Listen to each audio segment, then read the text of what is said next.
Welcome back to day 27 of the Digital Clean Sweep. We're winding down, and today's task is deceptively simple but incredibly satisfying. We're tackling templates. Templates are meant to save us time, but that only works when we know where they are and they're actually usable. So if your templates are scattered, unlabeled, or duplicated, you'll waste more time hunting for the right one than just recreating it from scratch. So let's fix that today. Take a look at the workspace you created on day 25. I'm going to open my at a glance, and I can see some categories of files. I have awards templates.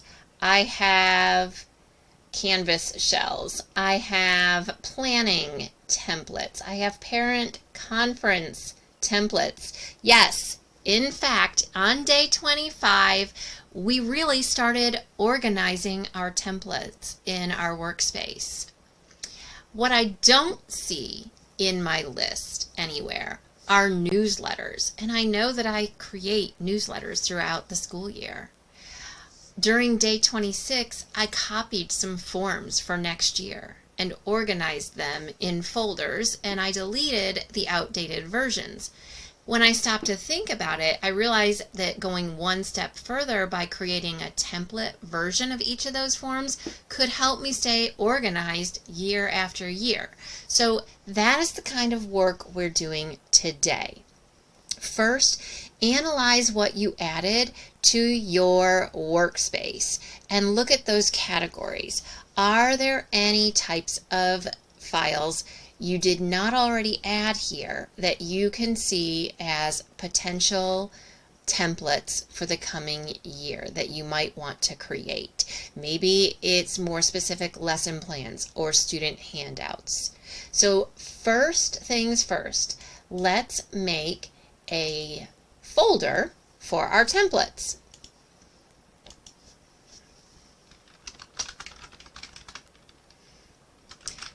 And I'm honestly going to call it templates and master copies, just so that I know I've got all of that in one place. And I want to keep this very front and center, so I'm going to add this on fire emoji. And that should add it, yep, right up there near the tip top. And I'm going to organize this with a little color. Let's see, maybe this one. There we go. Awesome. All right, so now I have a place where all of my templates and master copies can go. The next step is to try a drive search. So I'm going to go to my advanced search again. I could just leave it very general, but I'm going to start with presentations, and I'm going to put the word template as a part of the search term, because sometimes I do label them as being a template, but then I don't put them away where they belong. And I'm going to just search for anything in the past year. Let's go to 2024. There. All right, so this search should help me get started. All right, now the thing I have to be careful about, and I want to point out, do you see how these top search results all say they're in the folder called templates, do not edit? That is a big red flag to me. That means that most likely this is already in a folder system that was created by my LTI, in other words, by Canvas. And I can see that by expanding out the folders here. If you just click on the arrows, and I can see that this was the name of my class in Canvas, and they're buried in a folder called assignments, and it says templates do not edit. In other words, I don't really want to move them because they are attached to that.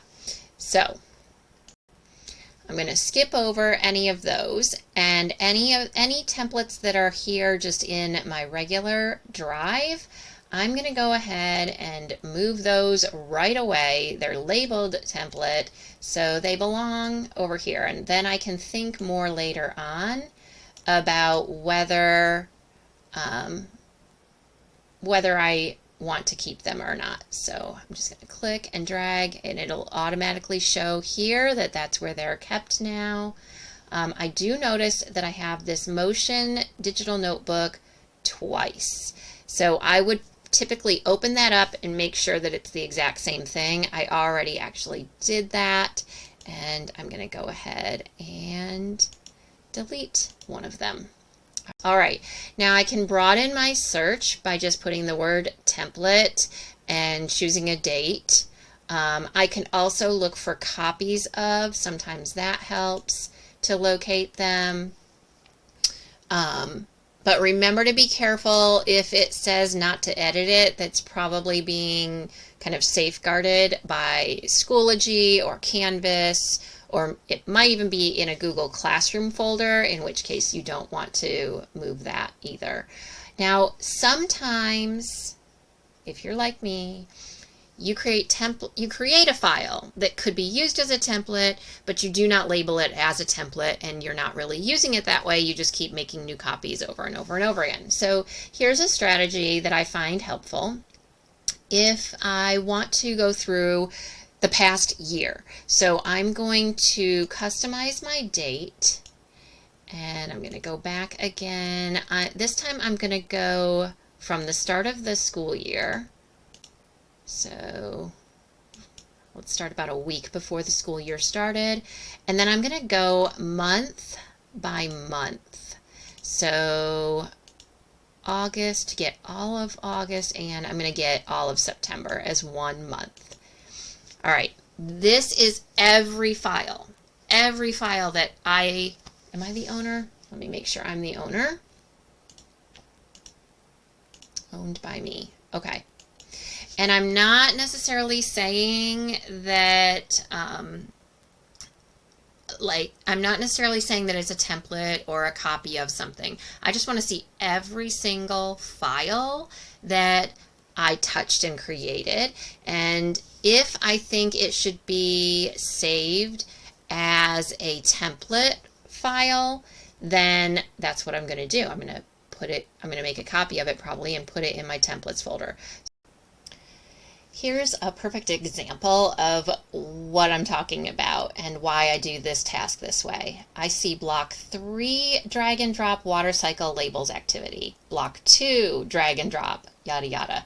Block 1, same thing, you get the idea. So I repeated using this, and having a template would have probably been a really helpful thing to have. So I am going to open this up, and I'm going to copy this entire presentation, and I am going to take out all of those copy words, and I'm going to label it very clearly the template. And I'm going to put it specifically in my templates folder. So taking a moment to choose that and making the copy specifically there. All right. And while that's happening, I can look at some other things. My life as a drop. It looks like I've made this shareable, but it does not look like I made it a template. And I definitely gave some directions for student use. So I'm going to place this in my templates file. And you know what? I think I'm going to just go ahead and rename this particular one as a template, and I'm just going to move it. I'm not even going to bother with making a copy this time. The other one I made a copy of because we had actually used it. I'll probably end up deleting it out. And that's the basics of the process. So I'm going to finish going through these. There's only 62 files from the month of August through the end of September for me to even review. So by doing this task in chunks, I'm really not having to look at very many files at a time. And I could do some today and some tomorrow, It doesn't all have to be done in one sitting. I could do it in about 5 to 10 minutes now, and then maybe 5 or 10 minutes more a little bit later on after I've stepped away for a while. So whatever works best for you, I encourage you to search for files that could be templates. These are the things that shape your daily routines, your slides, your checklists, any communication tools. Let's make sure they're working for us, not getting in our way. Clean up what we've outgrown, organize what we still love, and set ourselves up strong for next year. We've only got 3 days left. We've come so far. Our systems are looking so much more intentional and streamlined. Which kind of template do you use the most? I'd love to hear about it in the comments. And if you found something worth sharing, we'd all love to see it. Have a great day. I'll be back tomorrow for day 28.